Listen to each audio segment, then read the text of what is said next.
Thank you very much. Good afternoon, and thank you all for being here. I want to start by thanking Associate Attorney General Jesse Panuccio. Where'd Jesse go? He's behind me, backing me up. Our acting DEA Administrator, Rob Patterson, who's doing a great job for us. Our State Attorneys General, who've joined us here today, Patrick Marcy of West Virginia, Brad Schimmel of Wisconsin, Josh Shapiro of Pennsylvania, Ken Paxton of Texas, Leslie Rutledge of Arkansas, and my old friend Mike DeWine of Ohio. We sat by one another on the Judiciary Committee more than a few years, causing trouble occasionally. Each of them has made combating opioid abuse a priority and has shown outstanding leadership. Kellyanne Conway, I saw her come in.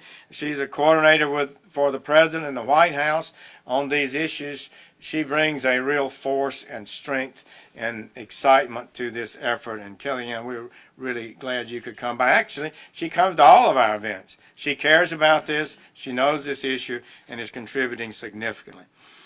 Our nation is facing the deadliest drug epidemic in our history. And make no mistake, what we're talking about today is not business as usual. It is the resolute policy of this administration and this Department of Justice to reduce these overdose deaths, to reduce addiction, and to reduce the amount of prescription opioids that are afoot in our country today. In 2016, an estimated 64,000 Americans lost their lives to drug overdoses. That is the highest ever recorded in our history. Actually, nothing close to it, except the previous year when it was 52,000. That was by far the highest we'd ever seen before. And it follows records over several years. Preliminary data suggests that 2017 was worse, maybe not quite so large an increase, but another increase again in 2017.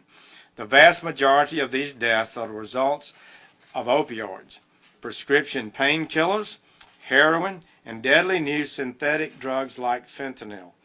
In the United States, I recently read that we consume the vast majority of the world's hydrocodone and more than 80% of its oxycodone. It is estimated that we use many times more opioids than is medically necessary for a population our size. Millions of Americans are living with addiction. A recent study found that the opioid crisis has cost the United States $1 trillion since 2001. Last year alone, they estimate it cost us $115 billion. The study estimates that over the next 3 years, this crisis will cost another $500 billion. President Trump has made ending this crisis a priority for his administration, and he has taken action from the beginning of his administration.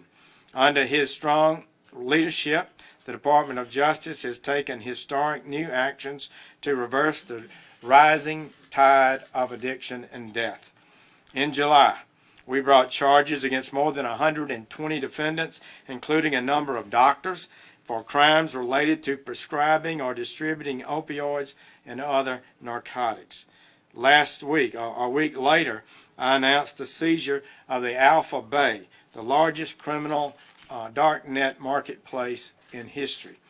This site hosted 220,000 listings, including more than 100 vendors advertising fentanyl. In other words, you go on the site and they list the illegal drugs that you can purchase. And it was responsible for countless this fentanyl items, drugs for opioid overdoses, including the tragic death of a 13-year-old in Utah who received drugs that had been ordered off this dark web by an older teenager who gave it to a 13-year-old who lost their life. In August, I created the Opioid Fraud and Abuse Detection Unit, a new data analytics program to help find evidence of overprescribing and opioid-related health care fraud. I then assigned 12 experienced assistant United States attorneys to opioid hotspots to focus solely on investigating and prosecuting opioid-related health care fraud. By November, they'd already begun to issue indictments. In October, the department announced the first ever indictments of Chinese nationals and their North American-based traffickers and distributors for separate conspiracies to distribute fentanyl and other opioids in the United States. In October, the DEA announced the establishment of 6 new enforcement teams focused on combating the flow of heroin and illicit fentanyl into the United States. These enforcement teams are based in communities facing some of the most significant challenges with heroin and fentanyl. In 2017, the DEA held 2 of its national prescription drug take-back days when people can dispose of unnecessary and potentially dangerous drugs that they have in their homes. In total, the DEA took back more than 900 tons of drugs from our American communities.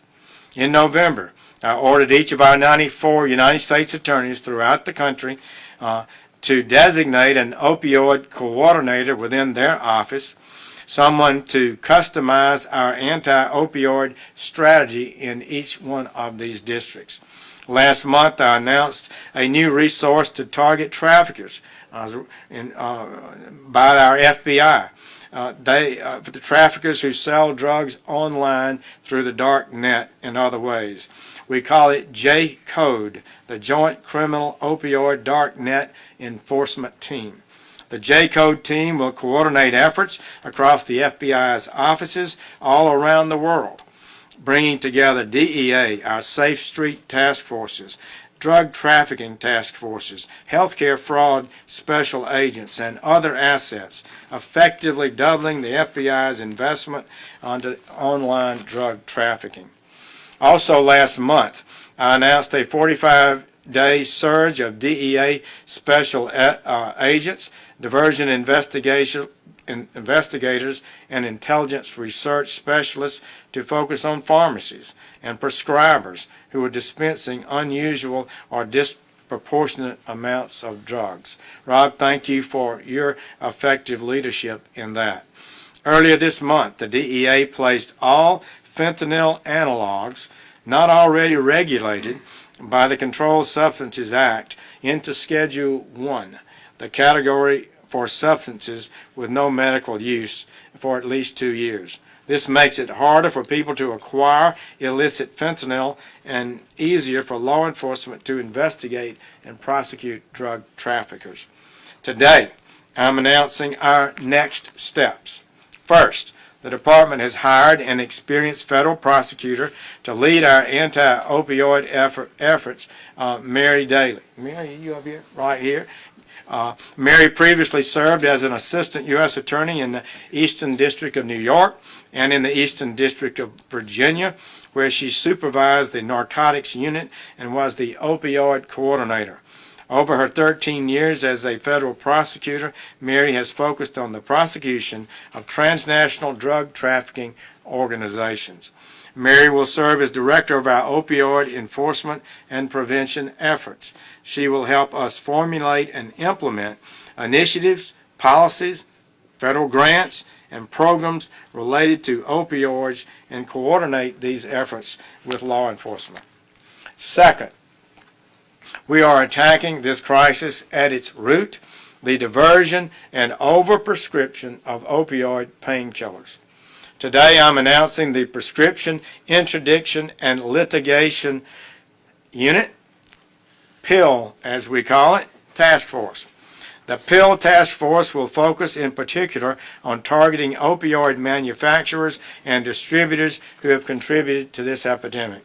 We will use criminal penalties. We will use civil penalties. We will use whatever laws and tools we have to hold people accountable if they break our laws. The task force will work closely with the Department of Health and Human Services and will coordinate with law enforcement at all levels. The task force will examine potential legislative and regulatory changes in existing laws. I'm also ordering the task force to examine existing state and local government lawsuits against opioid manufacturers to determine where we can be of assistance. Mike DeWine and I have worked on this and talked about this before. And in fact, we're already getting involved in these cases. I am announcing today that the department will file a statement of interest in a lawsuit against a number of opioid manufacturers and distributors for allegedly using false, deceptive, and unfair marketing of opioid drugs. The federal government has borne substantial costs as a result of this crisis. The Medicare prescription drug program, for example, paid out more than $4 billion for opioids in 2016 alone. The hard-working taxpayers of this country deserve to be compensated by any whose illegal activity contributed to these costs. And we will go to court to ensure the American people receive the compensation they deserve. So these are not our last steps. We will continue to attack the opioid crisis from every angle. We will continue to work tirelessly to bring down the number of opioid prescriptions. We think there are just too many. Reduce the number of fatal overdoses and protect the American people. Those are resolute goals of this department. They're part of the President's direction to us. We intend to fulfill that. We embrace the goals the President has given us, and we intend to be successful. And I have to say, we all need to recognize that 85% of law enforcement in America are our state and local officers throughout this country. They are out there every day on the front lines. We are working with them. We will support them to make their efforts even more successful, and I particularly thank our Attorneys General for being with us today. Thank you.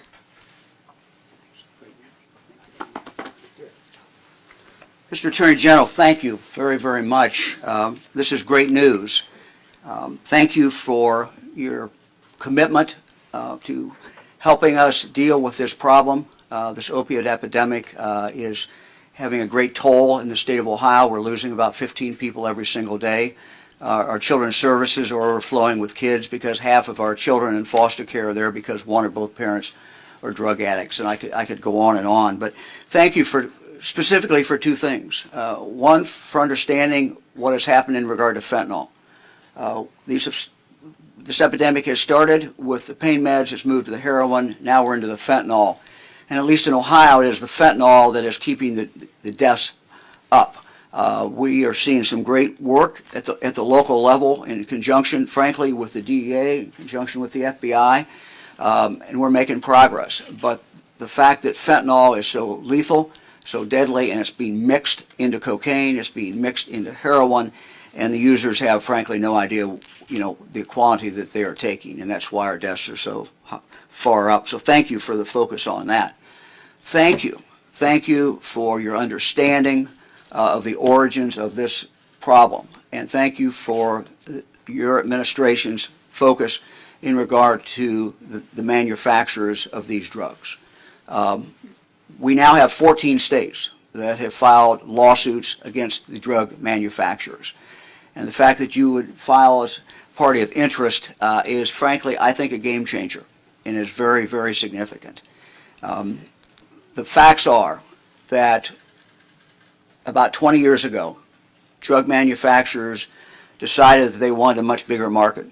And they went to the primary care physicians, spent hundreds of millions of dollars in advertising and focus on them to convince them that these were wonder drugs, and told them at the time that these drugs were, quote, not very addictive. We know they're very addictive, and yet these drug companies continued to do this. So I appreciate what you're doing today. The sequence has been pretty simple. People get addicted to the pain meds. They move from there because of price sometimes and availability to heroin, and from heroin to fentanyl, and then to carfentanil and other things. The experts tell us that 80% of the people who are addicted to opiates today started with pain meds. And that's why your action today, frankly, makes us very happy. And it's a real realization of what has been going on. So we thank you. We thank President Trump for your focus on this huge, huge problem. It's my opportunity now to ask Pennsylvania Attorney General Shapiro to come to the podium. Sir. Good afternoon. I'm Pennsylvania Attorney General Josh Shapiro, and let me thank my colleagues for being here today, and most especially General Sessions for his leadership and for inviting the Commonwealth of Pennsylvania to be represented here today. In Pennsylvania, the #1 accidental killer is heroin and opioids. Much like in Ohio, it claims the lives of 15 Pennsylvanians each and every day.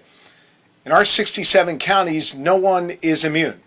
Black, white, brown, rich, poor, male, female. Every single Pennsylvanian has been touched by this crisis, by this epidemic. It is the #1 public safety concern of ours, and indeed it is the #1 public health concern as well. I fundamentally believe that we need a multidisciplinary approach to dealing with this epidemic. We have to make sure that we get the dealers off our streets, first and foremost. In Pennsylvania, my office has arrested 5 drug dealers a day every single day I've been in office, and I've been in office for 13 months. And I appreciate the Attorney General's focus on dealing with these illegal crimes and our illegal drugs in our communities.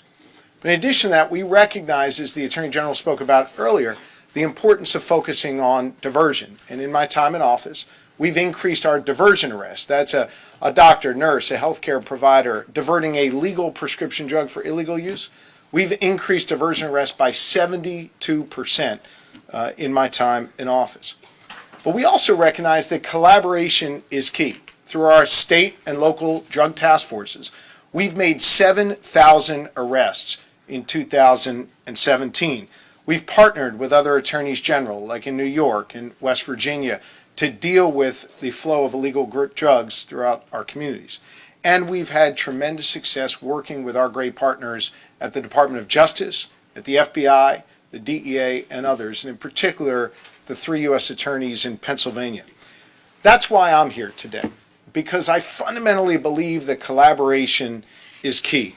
The states need more resources, and the Department of Justice has stepped up to provide that and is stepping up even more so with the announcements today. But with all those success, I believe fundamentally we cannot arrest our way out of this crisis. And that as we're doing this work, we have to focus on the supply chain. Well, when 4 out of every 5 heroin users start with a legal prescription drug, then the supply chain runs directly to these opioid manufacturers, runs directly to the opioid distributors, which is why we're proud in Pennsylvania to be one of a handful of states leading a coalition of 41 state attorneys general, bipartisan effort to make sure that we investigate the manufacturers and the distributors for their role in fueling this crisis. I believe that these opioid painkillers have been the jet fuel to this crisis, and we have got to step up together in order to best address that. I also believe that addiction is a disease, not a crime, which is why we have to work together to make sure that those who have accepted personal responsibilities have avenues to treatment. I was proud to partner with Attorney General DeWine from Ohio. We worked together with 39 of our attorneys general to call on the Congress and call on this administration to do away with something called the IMD exclusion, something the President and the Attorney General have voiced support for. Doing away with that will open up treatment beds in every state in this union, and it's critically important that we do that for those who are in need and those who are desiring that kind of treatment. Look, my top priority day in and day out, my #1 priority in Pennsylvania is dealing with this heroin and opioid crisis that we face. I'm always proud to partner with whomever wants to work with us to deal with this, my colleagues, and of course the Department of Justice and General Sessions. And I appreciate the opportunity to be here today to support this important initiative. It is now my pleasure and privilege to be able to introduce my colleague from West Virginia, General Morrissey. Thank you. General, thank you very much. And I also want to start out and commend Attorney General Sessions for his leadership in this area. As many people know, West Virginia has been particularly hard hit by the senseless death that we're seeing across our country. And we've been proud to work with this Attorney General as he is tightening up enforcement up and down the pharmaceutical supply channel. Over the last number of years, West Virginia has taken a number of important steps to go after this epidemic and tackle it holistically from a supply, a demand, and an educational perspective. That type of approach is going to be needed. But what we're talking about here today is especially critical.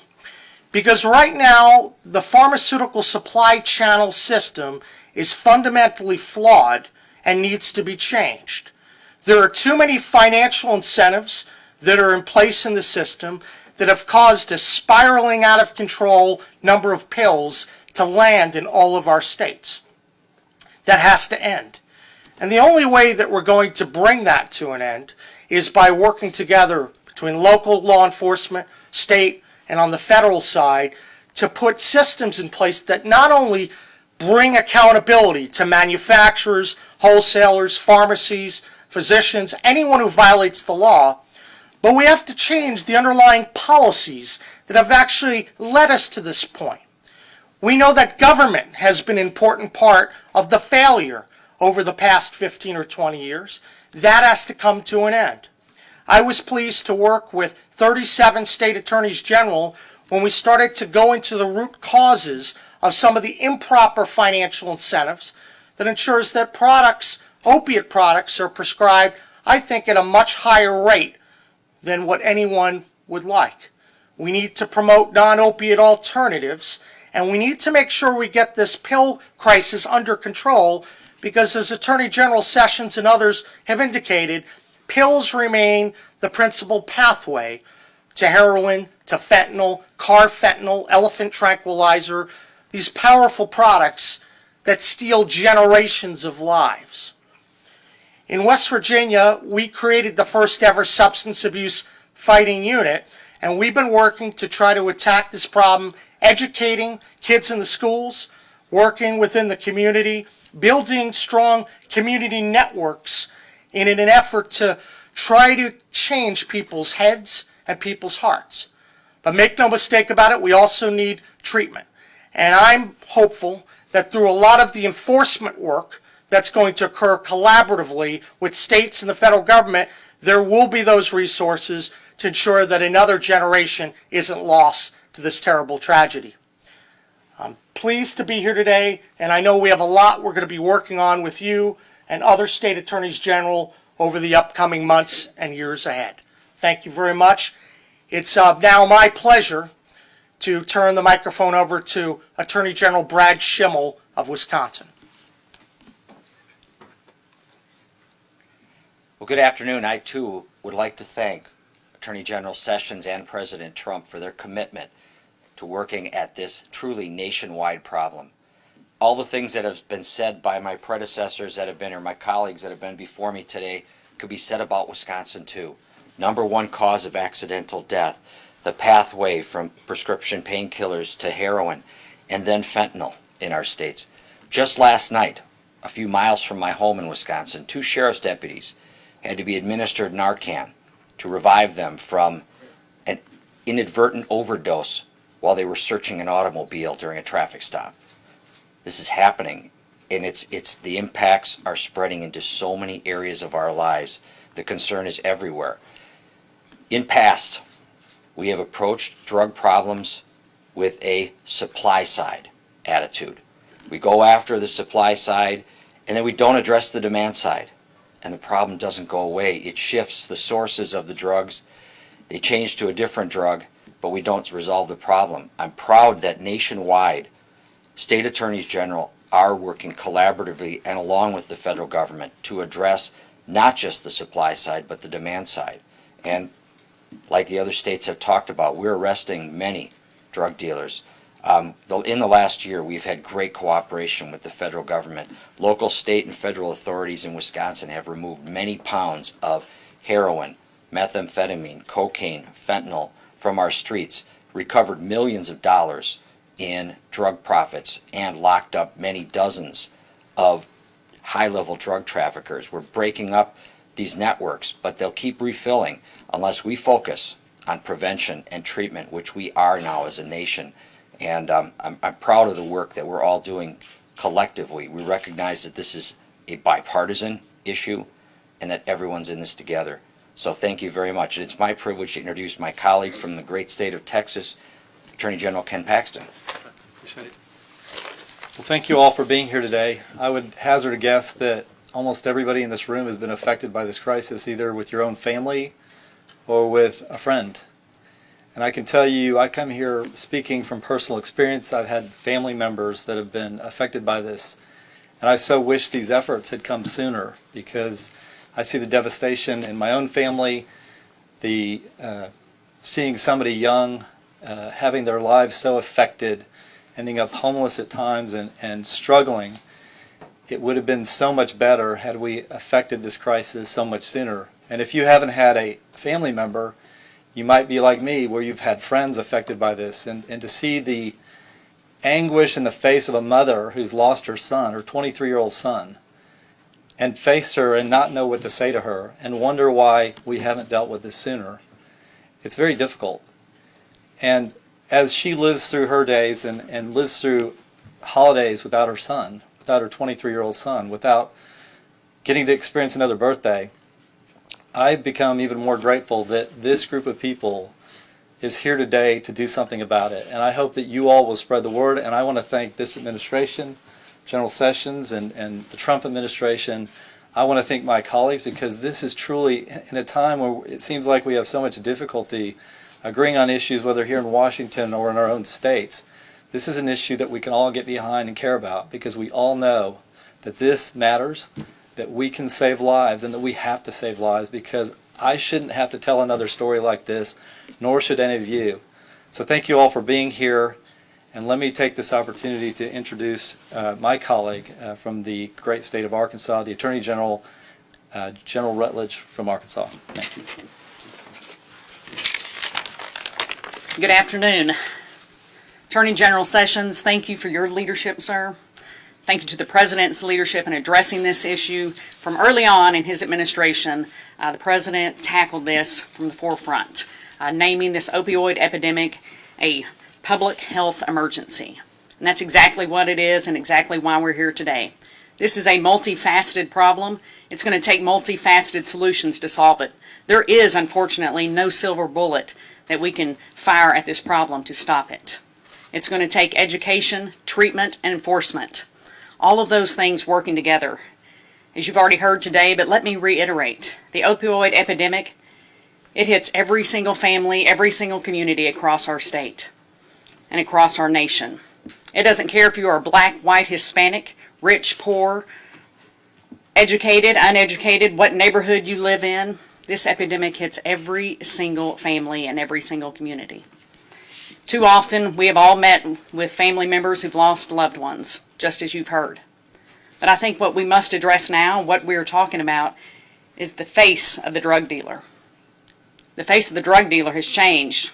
What we used to envision as a questionable character, perhaps being in a van down by the river, is now a 75, 80-year-old grandmother, leaving her medications out on that kitchen counter for a teenage grandchild to get into.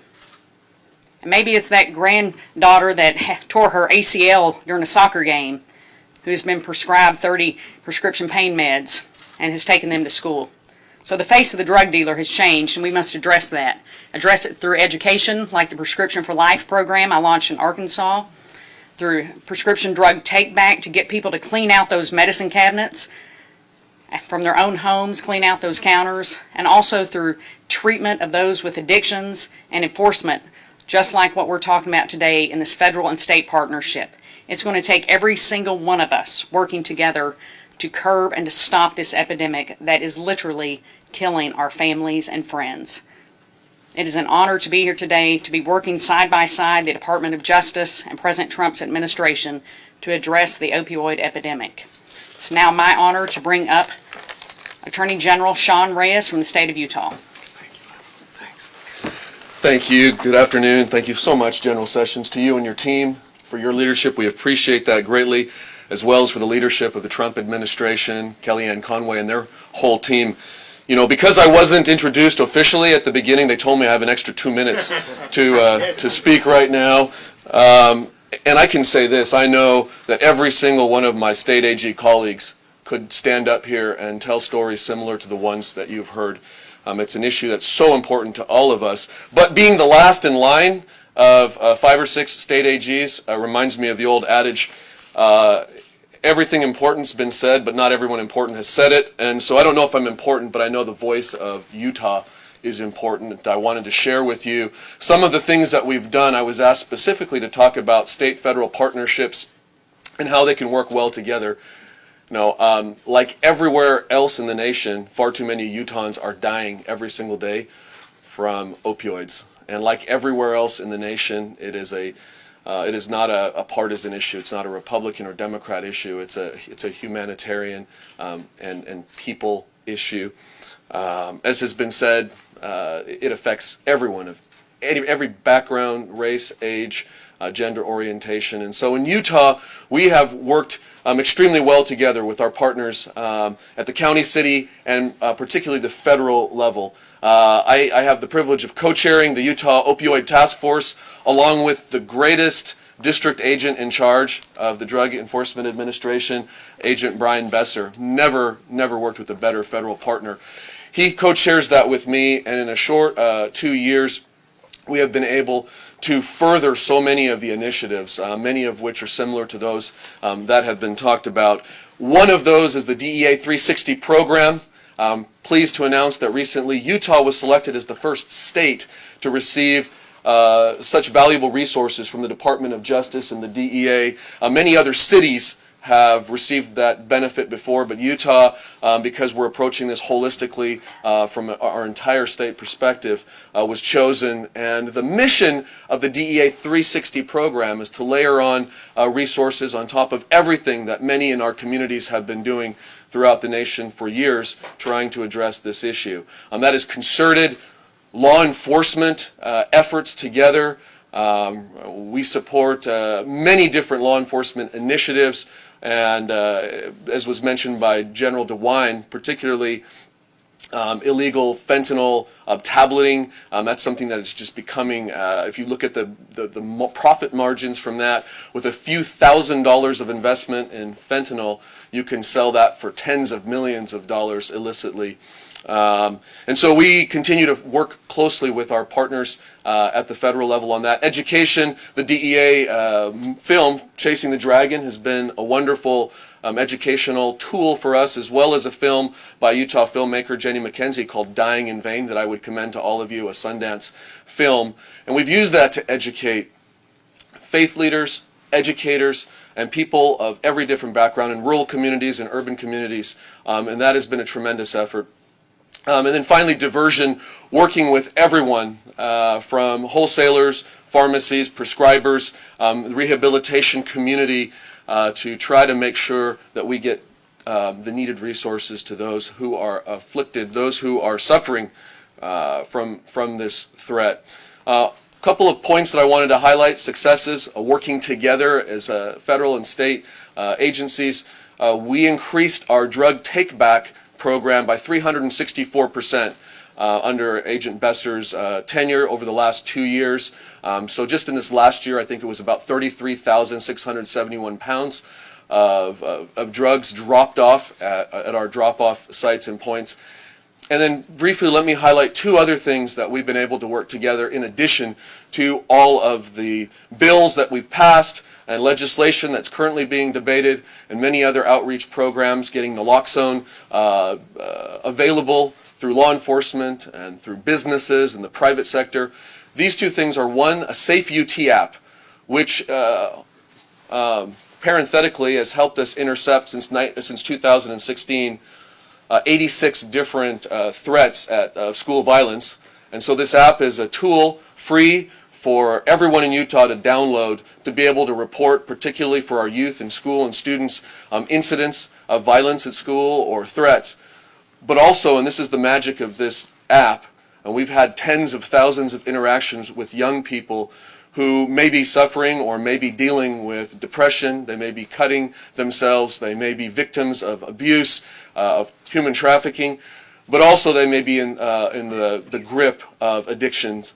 And because of this app, our numbers for teen suicide, which have skyrocketed for years, have finally plateaued and even come down.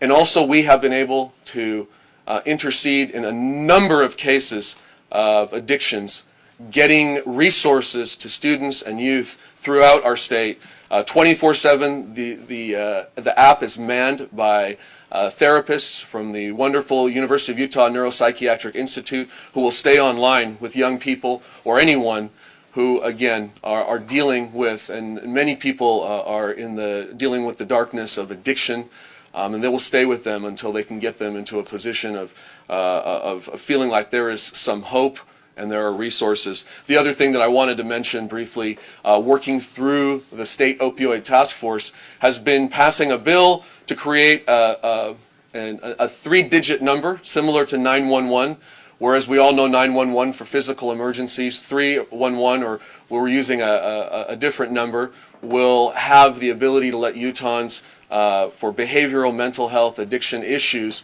get immediate attention and help. And I know Senator Hatch is working on a bill from our state, Representative Chris Stewart as well on the House side, to have a national three-digit number to allow us to be able to have, just like 911 is ubiquitous, a three-digit number for people who, again, are dealing with addiction issues or other behavioral mental health challenges. And so I just wanted to, again, emphasize that, like in these other states that you've heard from, when we work together, we work best, and there is some hope. As devastating as this issue is, we have the ability, if we will work together in a bipartisan, nonpartisan way at federal, state, city, and county levels, with people coming together of all different backgrounds, to be able to overcome and one day eradicate this threat from our community. So again, thank you, General Sessions. At this point, I'll introduce Sarah, who I think has some instructions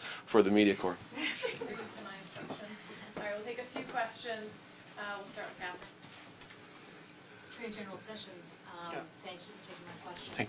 With the release of the Republican staff memo from the House Intelligence Committee earlier this month, and now the Democrats' version available over the weekend, a lot of Americans are asking if this is business as usual at the FISA court.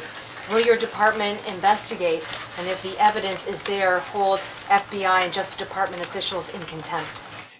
We believe the Department of Justice must adhere to the highest standards in the FISA court. And yes, it will be investigated.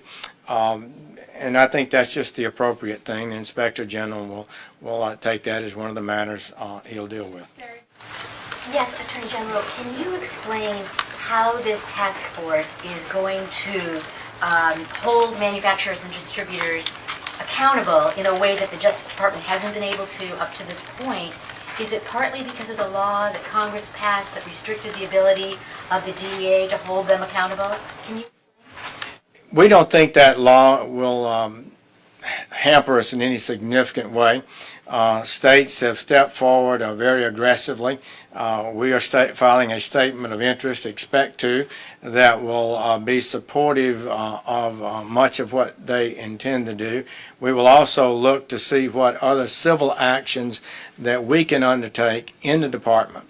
We have three ways that work. One is criminal prosecution. Sometimes they're pharmacies or doctors or dentists actually committing criminal acts. And they're being indicted now, and the reports are frequent of that happening. DEA can pull on professionals' license if they're not complying. And we can file a lawsuit here to pull license of any physicians or groups of pharmacies that are violating the law and impact their licensing in that way. And we could also potentially file lawsuits for damages. sorry, I mean, Jeff. No, I said Josh. Attorney General Sessions, you mentioned in your remarks the importance of showing respect for law enforcement. 85% of local enforcement that is done at the local level. Can you tell us whether you agree with President Trump in his characterization of the deputy who stayed outside the Parkland shooting as a coward? And do you think that's appropriate language to use about someone in those circumstances? I don't have any comment on that. I haven't examined that matter in detail and would prefer not to comment. Mr. Attorney General, two questions about this. The first is your statement of interest says it's focused on seeking reimbursement, but does this also signal a promise from the Justice Department for full transparency when it comes from data from the DEA, which is, I'm sure you know, is it sort of a sticking point in discovery? The other question is for really anyone on the stage. You know, some victims of the opioid epidemic have said to me they're not terribly hopeful about this litigation. They see it mostly as a feeding frenzy for plaintiffs' attorneys. You know, many counties have already contracted firms to give them 30%. Is there any effort to cap the amount of money that will go to plaintiffs' attorneys?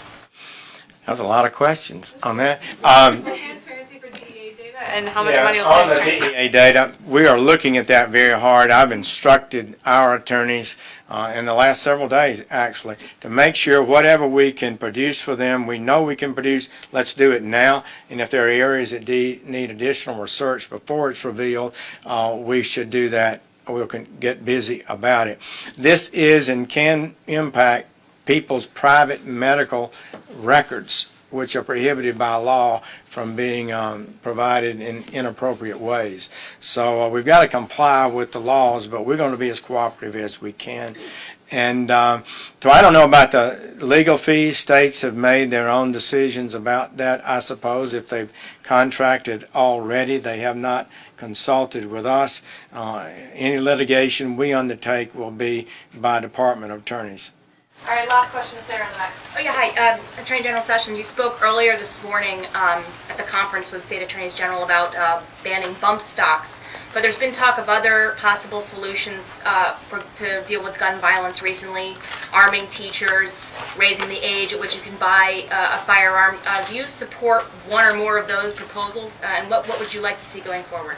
Well, we would like to see a far more effective way to deal with a number of critical issues. One from my experience that I think is important is to identify at an early stage this problem of mental illness and potential for violence. Maybe we have the law. It was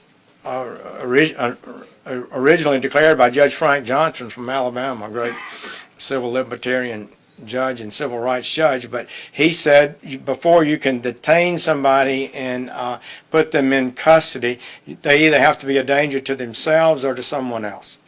I think sometimes law enforcement has not even gotten up to that line. We need to be sure that when we have dangerous people, that our deputies and our police officials and our district attorneys and our U.S. attorneys general, that they can know what their rights are and not to maybe pass too lightly away from these cases. As to the legislation and the president's position, I know he'll speak about that himself. We have one question. If I could ask you one. Maybe see which will allow in the violation of my last question. And okay, you've got a great attorneys general, and you could inquire of too. But go ahead. Morrissey, one question for you. There's obviously this situation going on in your state with the teachers and the strike. Are you seriously considering a lawsuit to resolve this? And what is your message to those teachers that are striking? Well, I think that we've talked about this back home in West Virginia, that it is unlawful to have a work stoppage. And I know that the governor and the legislature are trying to work through a number of issues right now. The way the system works in West Virginia, the Attorney General awaits authorization from the relevant state agency before he can pursue that legal action, and that is in process right now. So we'll await the State Board of Education meeting tonight. You're open to a lawsuit? I believe that this is an unlawful action, and we need to enforce the laws of our state. Thank you. Thank you.